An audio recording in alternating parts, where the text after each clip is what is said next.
As we get set for the NFL Combine, we wanted to take a little behind-the-scenes peek at what really goes on, what goes into the week from a player and coach's standpoint. Colt, I know you got a good story about the Combine you want to share with everybody. My Combine experience was crazy. I mean, I went into the Combine hurt, right? I got hurt in the national championship game out of college. I wasn't able to throw the football. I hadn't really trained. I was doing all rehab. So you get to the Combine and, I had to go back for medical rechecks. The second time it was me, it was Eric Decker, and it was Demarius Thomas.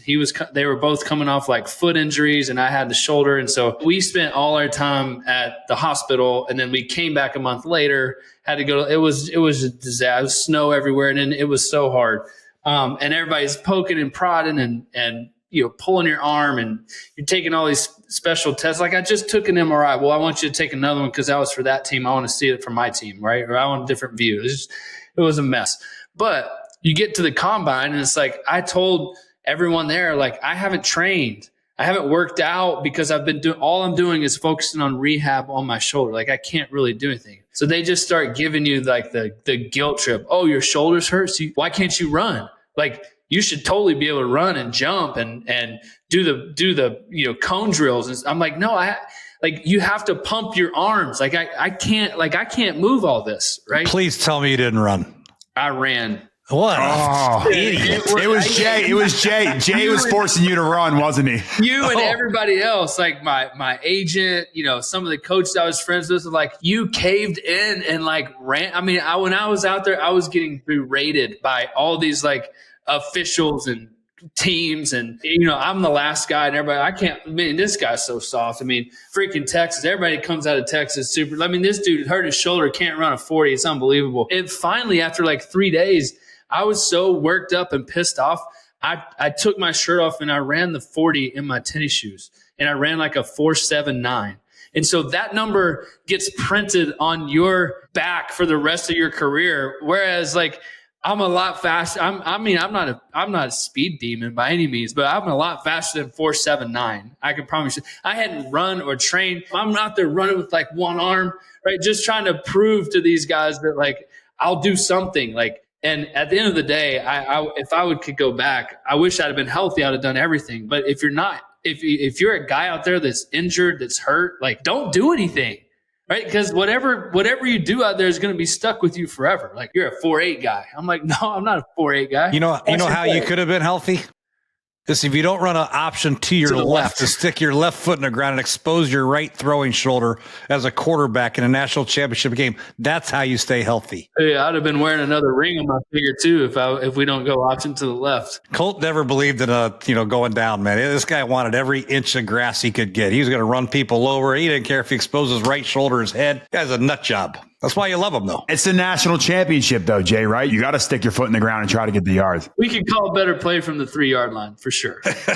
Well, that's a whole nother conversation. They did the same thing at Texas this year. They called a pretty similar looking play, right? Don't kick a guy while he's down, Shipley. Sorry. But that's my point. So if you're a Combine player, it's like, yeah, you're going to go get your height and weight. I mean, it's a crazy show. But like, if you're banged up, if you're not healthy, like, wait till your pro day or just don't do it at all. Like, people are going to evaluate you off your tape anyways. Did Shipley run the 40? No, I was fast. I believe it.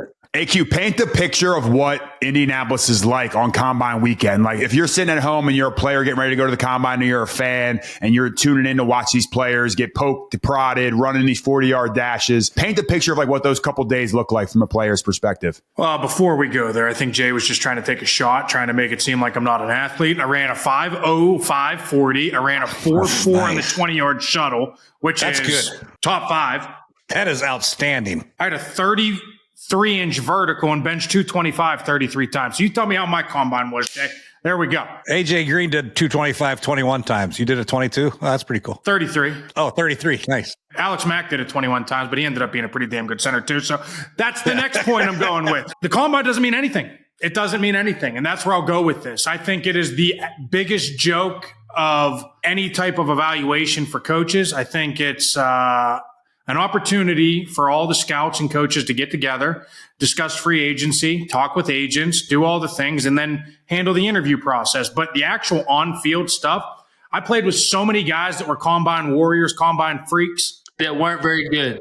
that weren't good football players. Like, and it's the same thing. I've watched so many guys look the part in OTAs and shorts and t-shirts, and then you get them in training camp and they get smacked in the mouth. So I think the biggest takeaway from the combine is you're going to see a lot of guys run 4.3s. You're going to see a lot of linemen run 4.7s. It don't mean anything. It does not mean an absolute thing when it comes to playing football, because at the end of the day, the only thing that matters is what you put on tape. From a coach's perspective, Jay, if the players were like, not great experience from our two hosts here. As a coach, Jay, do you see any value in the combine? I do see some value in the combine, although, I'm not a big fan of going to it. But I do see the fact that, especially for receiver, defensive backs, even some linemen, you get the height, weight, you get the official length of the guys' arm. Some of the measurables are very important to me. And then you get the short shuttle like you ran, AQ. I mean, that probably puts you on the map a little bit, man. This guy, look at this short area quickness is a shits. And all of a sudden you run it. God damn, you're at 4.2. You know what I mean? You get the absolute bottom line number for him, 40 time receiver. He looks fast on tape, but is he a long strider? Does it take a while for his gait to get going? Is he quick? And then you see him pluck the ball out of the sky. You see defensive backs work. You see pass rushers. I think offensive linemen, it's a joke. I don't know what the hell those drills they do. But I do want to see them there for the height, weight, measurables and all that stuff, and get to meet them for the 15-minute interview. So there's a lot of merit to it, but I can see where you're coming from. I think that for the majority of guys, you're probably going to feel the same about them after the combine, but the select few where you feel a lot better, and there'll be a select few you feel a lot worse. But that's where the evaluation, it helps. Jay, what about whenever you see a guy on tape that looks like a burner on tape and he goes and runs a 4.6? Yeah. I mean, you got to drop him. That's just the way it is. No doubt about it. If he's a playmaker and he's got a shit ton of yards receiving, you can see he's got the ball skills and the awareness to run after the catch. That's different. Somebody like, there's been a lot of those guys throughout the years. Jacoby Myers still playing right now. He didn't run a great 40 time. The guy from the Dolphins. Keon Coleman didn't run a great 40 time. So you still have to take into account their ability to go get the ball, their run after catch, their ability to see zones. That's where the tape comes into play, like you're talking about, Shipley.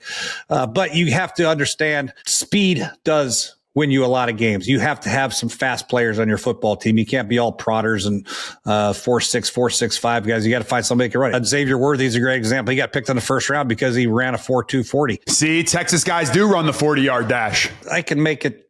The combine's good. I can be like you, AQ Shipley, say we don't even need to combine. But to me, as an evaluator, I did like to have it because when I did, like say I broke down you, AQ Shipley, I would watch all your college games. I'd put on the combine, see if you did that. I put on the Senior Bowl or the whatever bowl game you played. I watch your individual drills. So I'd have a baseline. I could say, okay, here he is in games. Here he is in practice. Here he is at the combine. And I'd have a really good feel about what you were like as a player. And if I got a 15-minute interview with you as a personality check, I'd say, reject. Get him out of here. AQ Shipley is an idiot.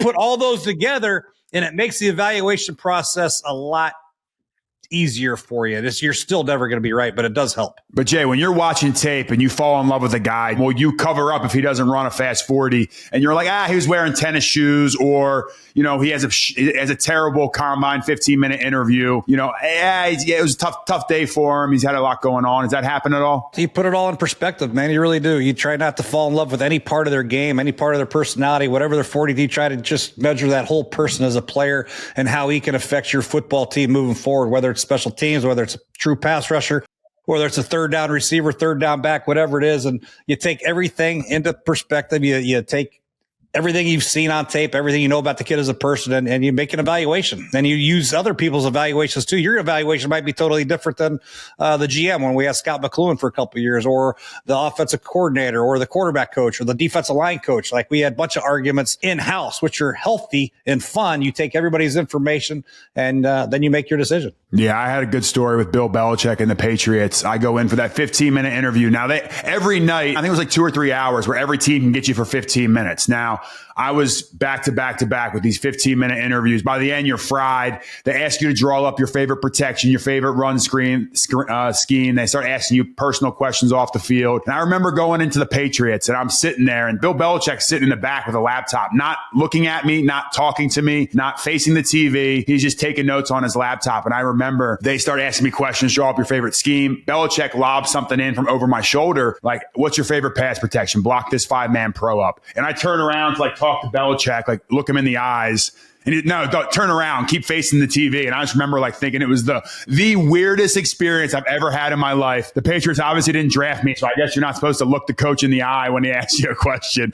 But I remember just walking out. I'm like, I don't know what's going on with the New England Patriots, but they're doing stuff completely different than any other team that I sat down with and spoke with. Everyone else was lighthearted. We had good conversations. They asked tough questions, but Belichick was in the back like, don't even make eye contact with me, Pugh. Keep your eyes forward. I think the interviews are huge. I mean, honestly, that's like Jay made a joke, but the interview process is what kept me employed for 12 years. I mean, the fact that I could be the smartest O-lineman in the room and draw up all the things and be another coach on the field and have that personality to kind of lead the group, that's where I shined. But again, then you measure my arm length and my height, and I got 29.5-inch arms, and I'm 6'1", and every scout in America is like, get that fucking guy off the draft board, right? And so, period. And that was my experience. And so, you know, for me, that's why I'm kind of a little bit jaded towards the combine. But I think like the biggest thing that you can't measure is some of the stuff that shows up on the field. I'm speaking specifically about a guy that we'll talk about later. He was the Jacobs Trophy winner in the ACC. He was the best blocker in the ACC.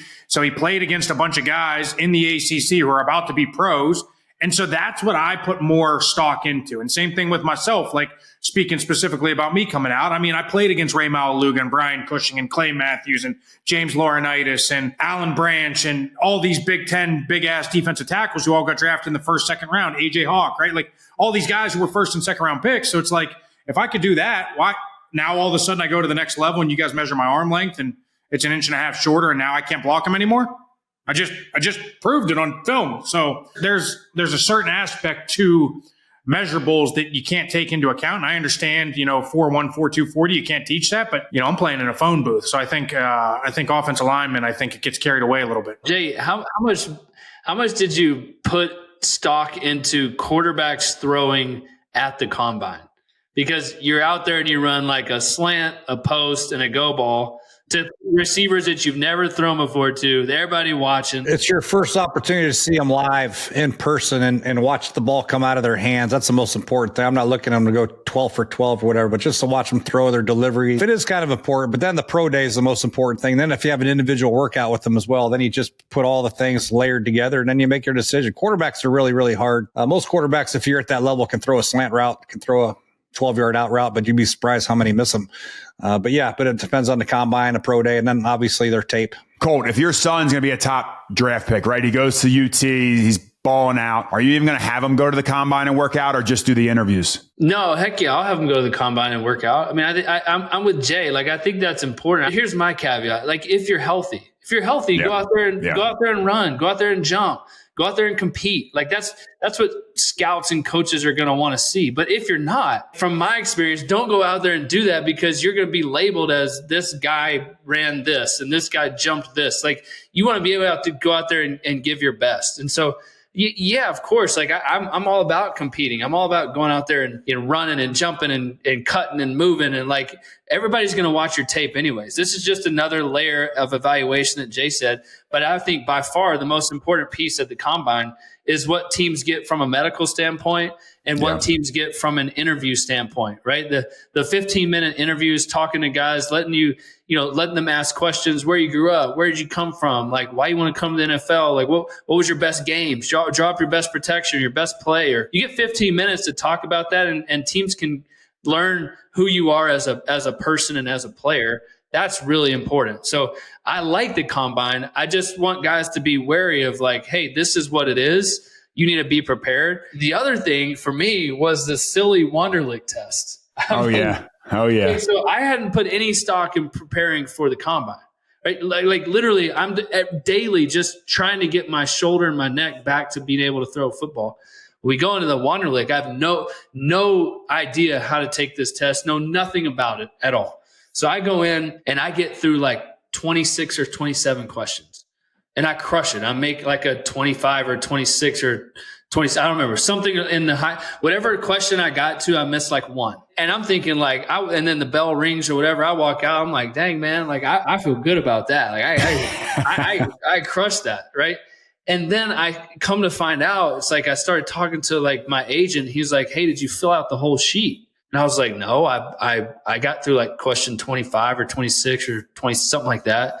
He was like, well, you want to go as fast as you can. If you don't know anything, just guess your best guess and then go to the next one. Like the Wonderlic is about like finishing the test, like getting through all 50 questions. You got a better chance of a higher score. And I'm thinking like, I didn't do that at all. If that's the case, like this test means nothing. This is stupid. Like the questions that I got through and answered, like I pretty much nailed them. And so then you're stuck with a Wonderlic score. What was your score? Well, I was about to say, what was your score, Cole? It was like a 27 or 26. That's a good score. It's based off of 50. So you got to get, I would have had a much better odds to go from like, just to fill out the letter B all the way through 50. I would have scored way higher because the odds of getting 4 or 5 more right are greater. So I didn't know anything about the test. I don't think that's true. I think you're agent fool. I don't think that's true. I think if you got a 27, it puts down like 27 out of 20. I think that's a good score. I know if you just got over single digits, I didn't really give a damn about the Wonderlic. I'll never understand why the Wonderlic has any value. AQ, what was your score, AQ? Perfect score for AQ. Guaranteed it. I got a 40. I knew it. Yeah, good job. Nobody think you're not very smart if you got a 27, no, Colt. So it doesn't matter. If you get into 20s or 18s or 50, you're going to be fine. If you get a 40, though, they're going to be like, damn, this kid's pretty smart. Forget his 29-inch arm. Let's draft that smart kid from Penn State. That guy. From my experience as a coach, the only time the Wonderlic ever came up was if it was an abnormally good score or an abnormally bad score. Anything else in between, we didn't really give two shits about it. You know what I mean? I mean, if a guy couldn't even put his name on it, people kind of needed to know that. Or if a guy got like a really good score like AQ Shipley, that's important. We like to have smart players as well as big athletic fast players. You kind of like to balance your squad out. I got a 32 on the Wonderlic. It's a good number. Way to go, Justin. Way to go, man. I'm proud of you. Thanks, Jay. Even though it says this, I'm reading a Mel Kiper quote on me. He goes, Pugh, criticism, he's got short arms. Don't expect him to pick up any dinner checks. Fuck you, Mel Kiper. That's awesome. I'll tell you one good story. I had to go back for medical recheck for the combine, right? So I go back to medical recheck, and it's me, it's Eric Decker, and it's Demaryius Thomas. We're the only 3 in our class, and we were there all day, just crazy. I called Peyton. Peyton was a friend of mine. He was talking me through some of my shoulder injury, and he was playing in Indianapolis. It was about to be the transition where he was going to go to Denver. I think that was like 2 years later. But he was like, hey, I got you a table over at St. Elmo's. Why don't you take you and Eric and Demaryius over there, and y'all have a good dinner. I'm like, okay, great. So we go over there. We have a great dinner. Peyton picks up the tab. Like, we weren't expecting him to do that. What a gentleman. But he's tip your hat to him. He's a fantastic guy. Took care of us. And then you go like 2 or 3 years down the road, and it's like, who are Peyton's number 1 receivers? Wow. Eric Decker, Demaryius Thomas, right? And I always thought that was like a coincidence, but at the same time, it's like the kind of guy Peyton was to like pick that up, to follow us, to know who's up there at medical recheck. He was doing his understanding of the rookie class and teams and guys. And he asked me, what do you think about Eric Decker? What do you think about Demaryius Thomas? I was like, these guys are awesome. Like, we became fast friends. Like, he was getting to know them through me. And all of a sudden, like, I look up 3 years later and he's throwing 7 touchdowns on opening night against the Ravens to Eric Decker and Demaryius Thomas, right? It's a pretty cool story. Yeah, I was on that Ravens team. That was cool. Would you say you're like their agent, Colt? They owe me, for sure. Yeah, they owe you. They owe you for sure. I also want to change AQ's name to AQ Shipley, 40 on the Wonderlic. I think that actually should be the name going forward for AQ Shipley. We should go back and retest a Wonderlic right now, including Jay Gruden. Oh, my God. I don't have the patience for that. My attention disorder issue would show up big time. Would you get better than Vince Young's 6? I would think so, but maybe not. Vince Young is the best quarterback in the history of Texas football, I'll tell you that. I'm not arguing that. No, you aren't, Colt. I'm just kidding with you. No, he had the single best performance in a game I've ever seen with my own eyes, college, NFL, whatever, USC. That game was unbelievable. Insane. Well, I mean, Jay, where do you rank at Louisville? Just right behind Lamar, Johnny Unitas. But I am number 1. Interceptions thrown, sacks taken. Let's go. Oh, I love that. And again, AQ, you want to rattle off some of the awards you won at Penn State? Oh, I thought we were talking about the combine here. No, I'm done. I'm washed up. I'm just trying to give you some props so Jay stops coming after you. Jay, actually, the first time I met Jay, told me he in Washington when he was there, he wanted to draft a punter over me. So he drafted, who was it, Tressway over me? We didn't draft Tressway. We got him as a free agent. We play in the Colt McCoy Invitational, and that's the first thing Jay says. We were thinking about taking a punter, Tressway over you in the draft. And then I duff it off the tee on one. He made a short arm joke to me, I'm pretty sure. He was sitting in the front. He was like, hey, can you grab my club? You won't be able to reach it or something. I was like, Jesus Christ. I can't wait till Gruden takes the Wonderlic in our next video. Spice up your sports viewing experience with the Underdog app. Underdog is the best place to play. Pick 'em on all of your favorite sports. Just choose higher or lower on your favorite players' stats, and you can join the millions of fans who have won billions of dollars on Underdog. What are you waiting for? Sign up now using promo code POCKET. That's POCKET, and you can get up to $1,000 in bonus credits. Download the Underdog app or visit UnderdogFantasy.com to get started today.